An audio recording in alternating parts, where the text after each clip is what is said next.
What's up, y'all? Welcome back to Fish at the Moment. In this video, I'm going to be sharing the top 4 offshore structure spots for highland and lowland reservoirs in the summertime. Let's get into it.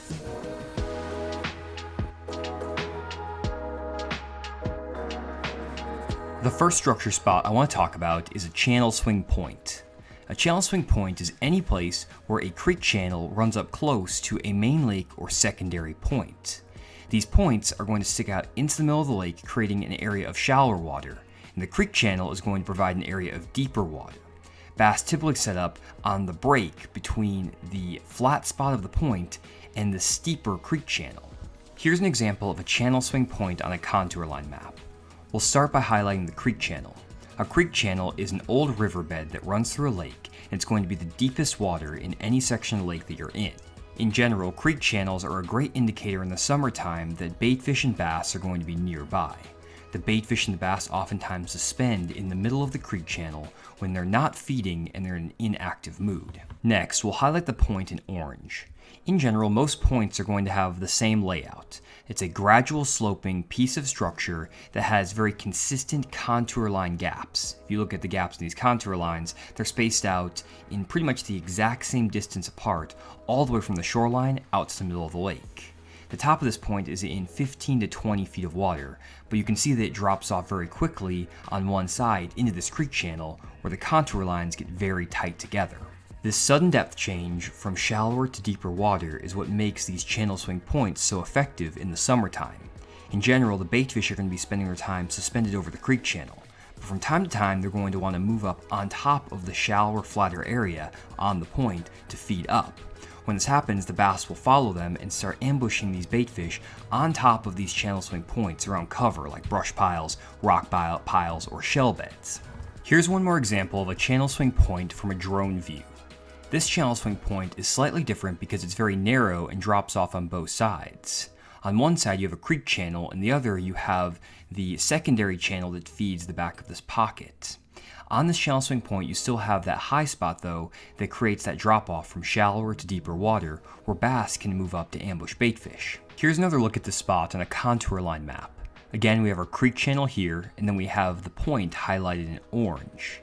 In this case, the point is actually not as large or as obvious as the first point we showed, but again, it still has that area of shallower water that drops off into deeper water, which is going to be the ambush point for bass on baitfish. The next key summertime structure spot is a ledge. Ledges are almost synonymous with offshore bass fishing, and some guys call offshore bass fishing ledge fishing because so many bass are caught off of this key structure. A ledge is basically an area where you have a flat extending out from the shoreline that then drops sharply into a creek channel.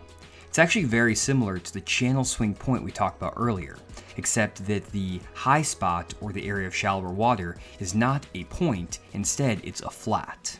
Here's one very obvious ledge on the contour line map.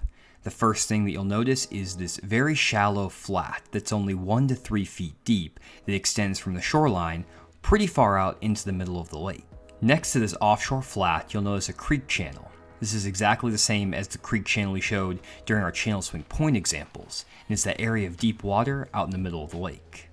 You'll notice that just like the channel swing point, you'll have a steep drop off from that flat into the creek channel, and there'll be very tight contour lines where that break is. Really, the only difference between a ledge and a channel swing point is that ledges are going to be more out in the middle of the lake, and you won't be able to see any obvious markers on the bank that indicate flatter water like a point.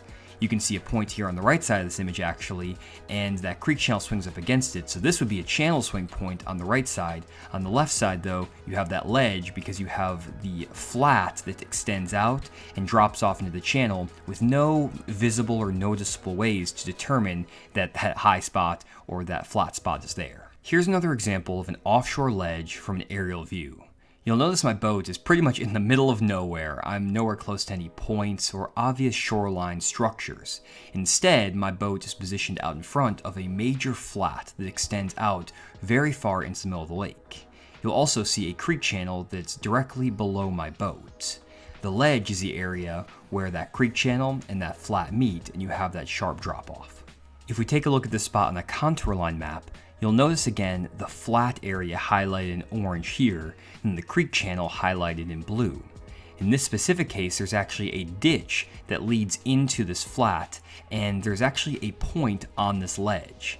This can get confusing because now we're mixing different types of structures. You actually have a point on a ledge, but these are actually a lot of the times the key areas where bass will set up.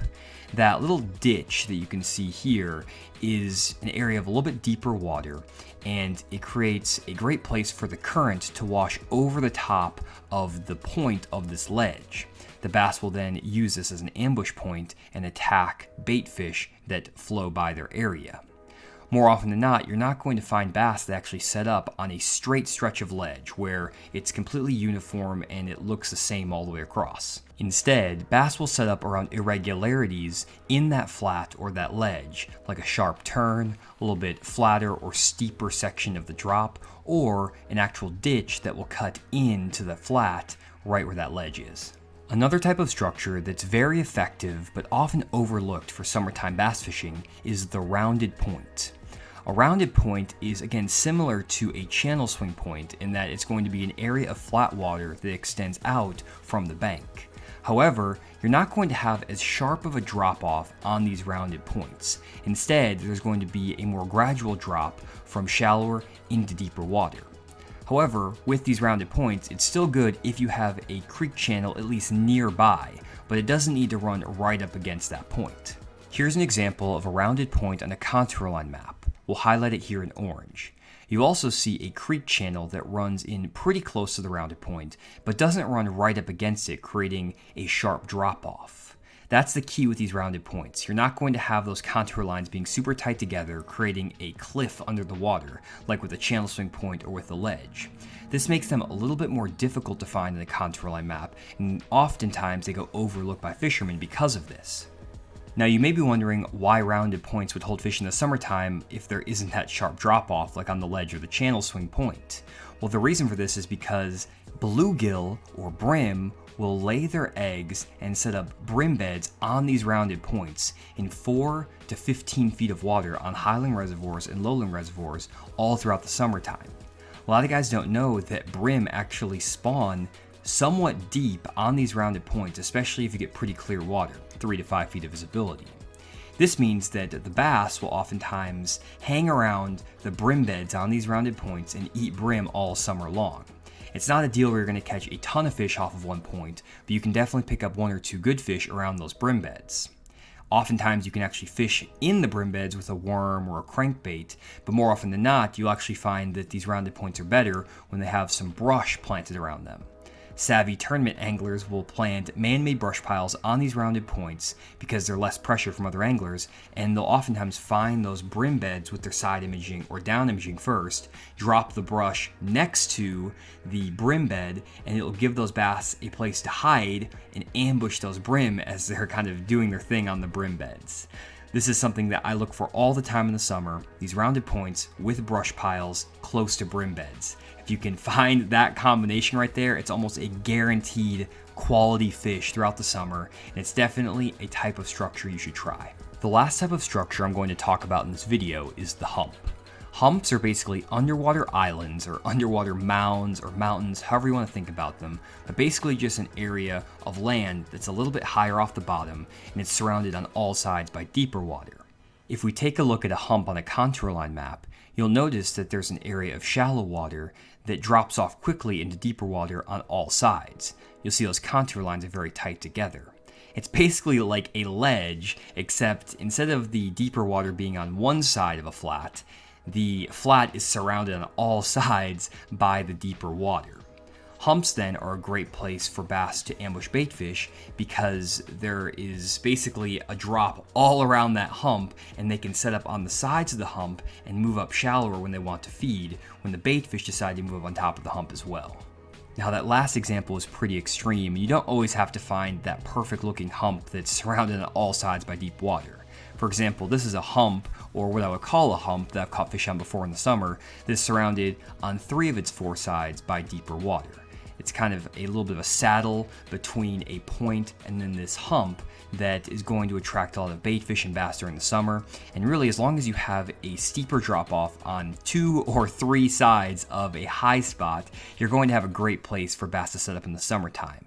It's really important not to get too caught up on all the terminology and only look for a hump or a channel swing point or something like that. In general, what you really want to look for is an area of higher ground or flatter water next to deeper water, and then a steep drop off from that shallow spot to that deeper spot, as we've illustrated in this video. If you don't have areas like that though, you can also check out those rounded points and look for those brim beds around brush piles, and that's a great alternative. Hopefully all of these examples have given you some new ideas about where to fish this summer. Definitely check them out offshore if you want to put some big fish in the boat, and subscribe to the Fish the Moment YouTube channel for more content just like this. See you guys in the next video.